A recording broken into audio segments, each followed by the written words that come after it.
Okay, so I don't know. I feel like things always happen on a Friday. Big stories break on a Friday. And as I just mentioned with Chris, but in case you haven't seen it, there is some breaking news. This absolutely bonkers story that just posted tonight concerning, well, the clown car of people who make up Trump's cabinet. And I mean, this time it's really focused on FBI Director Kash Patel.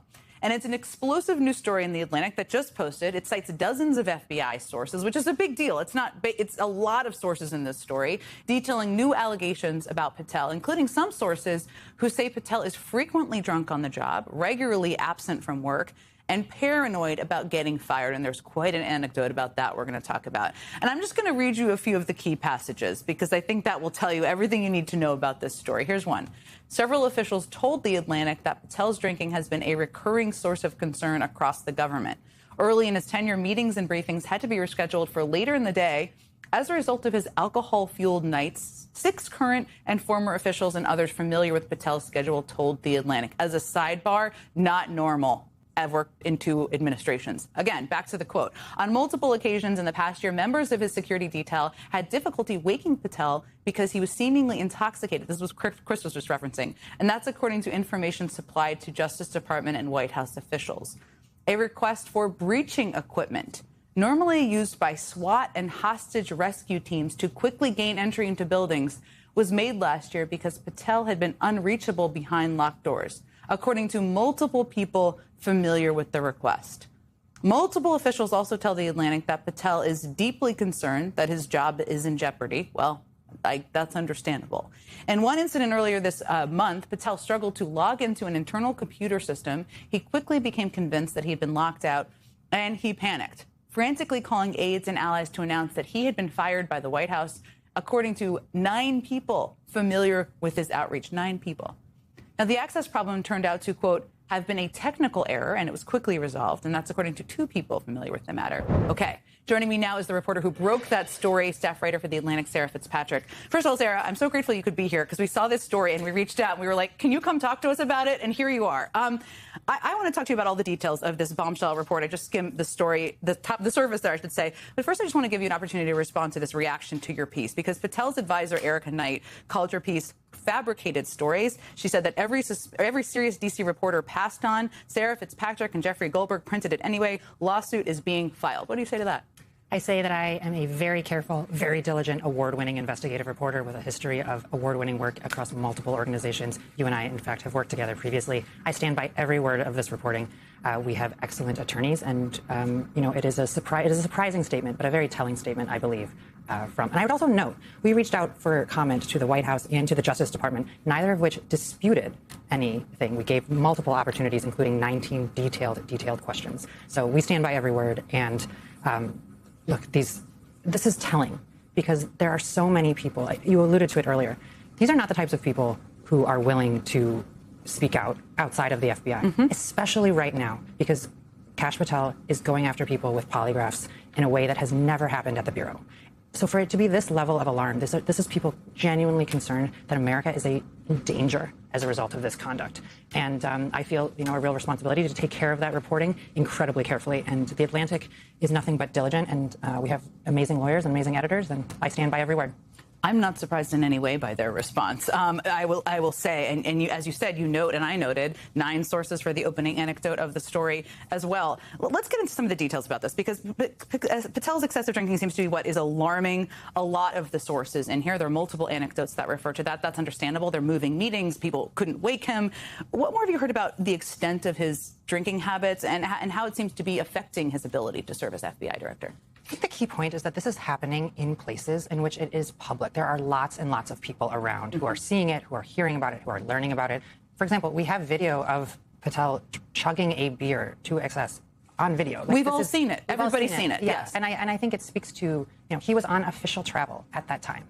There were ongoing threats in the United States at that time. So, it is a very, very clear pattern that has occurred in multiple locations over a long period of time. And it's that pattern which is giving everyone pause. These are not one-off events. I just read this story, but we have to come back to it, because the excerpt I just read, just to remind people, a request for breaching equipment normally used by SWAT and hostage rescue teams to quickly gain entry into buildings was made last year because Patel had been unreachable behind locked doors, according to multiple people familiar with this request. I find that, I mean, I've traveled with 2 presidents. I've worked in the government. I've worked in the State Department. Shocking. Really, people should feel shocked by that. This is not a 22-year-old who's irresponsible, who's on a trip and should be behaving better. This is the FBI director. Can you tell us more just about that scene or paint it for people who have not yet read your story? I think the really most important thing here is that most national security officials at this caliber, and even several layers below, those types of people sleep with their phones on their chest. They are so concerned because they need to be reachable immediately, because there are life or death decisions that have to be made quickly. There may be threats in which they need to be moved quickly. And so this timing aspect, the ability to reach that person quickly and make sure that they are responsive, I think this is a request that was not made lightly. The more embarrassing headlines surrounding Trump's FBI director, Kash Patel, come out, the more of them you see, the more you get the sense that this guy really likes his recreation time. He loves it. I mean, Patel, of course, has faced widespread criticism for his personal use of a government jet, which he has used to make multiple trips to Las Vegas, where he used to live, as well as Nashville, where his country singer girlfriend resides. He's also used an FBI jet to travel to see his girlfriend sing the national anthem at a wrestling event held at Penn State University. So there's that. And for a multi-day excursion to his friend's family's boondoggle ranch, literally the name, in Texas. Yes, again, that's what it's called. Now, those trips were on his personal time. But Patel has reportedly also managed to fit some of his beloved recreational activities into his workday. Back in January, the New York Times spoke to 45 current and former FBI employees for a profile of the department. One senior executive told the paper Patel, quote, doesn't like meetings in office settings. According to this senior official, during a secret conference in Britain of the Critical Intelligence Alliance, known as the Five Eyes, last May, Patel's staff said that he was, quote, unhappy because he wants premier soccer games. He wants to go jet skiing. He'd like a helicopter tour. Now, the FBI did not respond to the Times questions about that trip, but it all seems to fit with a string of escapades Patel has managed to embark on during some of his official trips. I mean, who can forget Patel chugging beers with the U.S. men's Olympic hockey team during a trip to Italy earlier this year, which the FBI and Patel insisted was for professional purposes. Okay. Today, we learned that the FBI director went on a VIP snorkel last summer around the solemn Pearl Harbor Memorial and Military Cemetery, the USS Arizona. Patel was visiting Hawaii last summer during a trip that the FBI took pains to note was definitely not a vacation. And the AP noted in its reporting that snorkeling around the memorial is off limits with few exceptions. And that while other FBI directors have visited Pearl Harbor on official business, as many people have, none, going back to at least 1993, and I'm betting before, have gone snorkeling at the memorial. Former FBI Director James Comey is back with me. His new book, Red Verdict, is out now. Okay, Patel has a mountain of potentially disqualifying scandals, and each time a new one comes out, part of the defense is to throw around numbers that are supposed to show what a great job he's doing. Well, this week we learned from reporting from MS Now, actually, that he has been padding the stats in a variety of ways to make himself look better, including inflating the count of fugitives captured off the FBI's 10 most wanted list by apparently adding people they are about to arrest. Now, this seems unprofessional. It seems immoral. But walk us through the danger of that.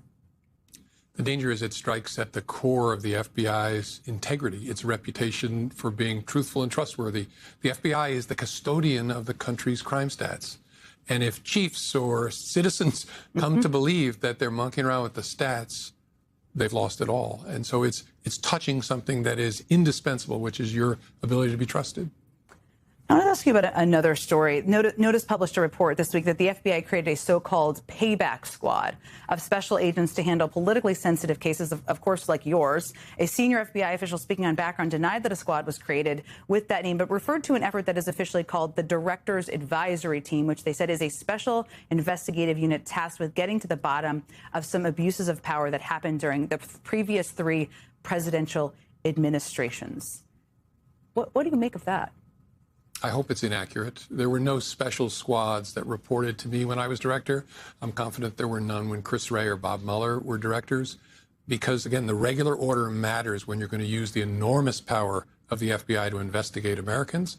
And so we do it through particular squads with lines of authority that are clear. We keep track of everything. It's all done in a way that is predictable and reliable because you're using power against potentially innocent people.